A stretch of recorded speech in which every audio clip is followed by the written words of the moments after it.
আসসালামু আলাইকুম গাইজ, আশা করি সবাই ভালো আছেন। আমার সকালের নাস্তা দেখেন, গতকাল রাতে আমি ছোলা আর বাদাম একসাথে ভিজিয়ে রাখছি। আজকে সকালে দেখলাম যে বাহ, ভালোই ফুলে সুন্দর দেখা যাচ্ছে। এবং সাথে নিলাম আরও এই যে শশা কুচি করলাম। শশা কুচি ছোট ছোট করে কুচি করে নিছি বোট দিয়ে। তারপর দেখতে পাচ্ছেন এখন হচ্ছে একটু পরে দেখবেন এই যে এখন পাতাকপি কুচি। এটা পাতাকপি, খুব সুন্দরই দেখা যাচ্ছে। ছোট ছোট ছোট ছোট করে কেটে নেওয়া হয়েছে বোট দিয়ে। এরপর হচ্ছে এই যে একটা লেবু, লেবুটা ধুয়ে নিলাম। কিছুটা অংশ ওই বোটে ঘষে আপনার ছোট ছোট করে কেটে নিলাম। ভালোই দেখা যাচ্ছে, খুব সুন্দর। এবং লেবুটা কাটা শেষ।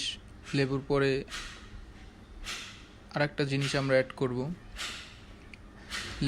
লেবুটা কাটা শেষ, লেবুটা তো ওখানেই আছে। এর পাশে এই যে দেখতে পাচ্ছেন পুরো একটা লেবু, 3/1 অংশ দিয়ে দিয়েছি। লেবুটা কাটা শেষ। লেবুর পরে হচ্ছে আপনার এই যে 3 পদ দেখতে পাচ্ছেন, পাতাকপি, শসা আর লেবু, এই 3টা কাটা শেষ। কেটে রাখলাম। রাখার পরে ভাবছি একটা সুন্দর দেখার জন্য টমেটো দিব। টমেটোটা ধুয়ে নিলাম, টমেটোটা কেটে দিলাম। এরপর হচ্ছে এই যে দেখতে পাচ্ছেন আপনি সবগুলো একসাথ করলাম,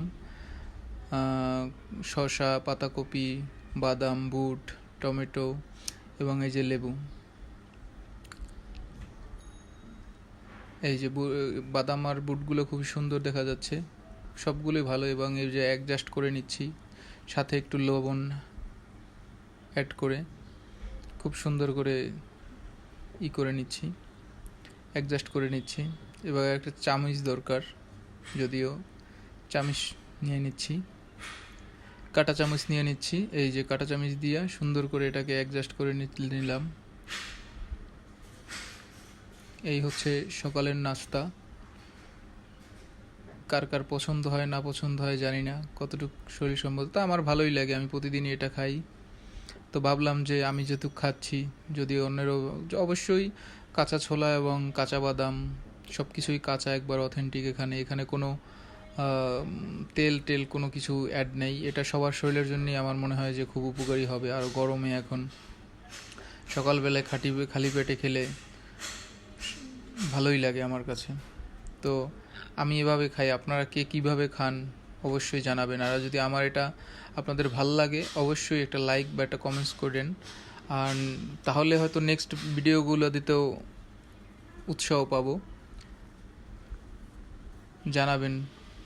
স্বাদটা আসলে একটু খেয়ে দেখতেছি, একটু সম্ভবত একটু লবণে কম হয়েছে, একটু পর্যাপ্ত পরিমাণ লবণ দিয়ে নিতে হবে।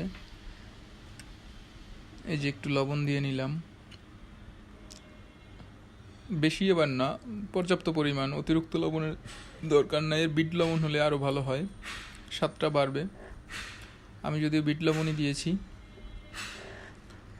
এটা বেশিক্ষণ তৈরি করতে বেশি টাইম লাগে না, এটা অল্প সময়ের মধ্যেই হয়ে যায়। আবার একটু খেয়ে দেখলাম,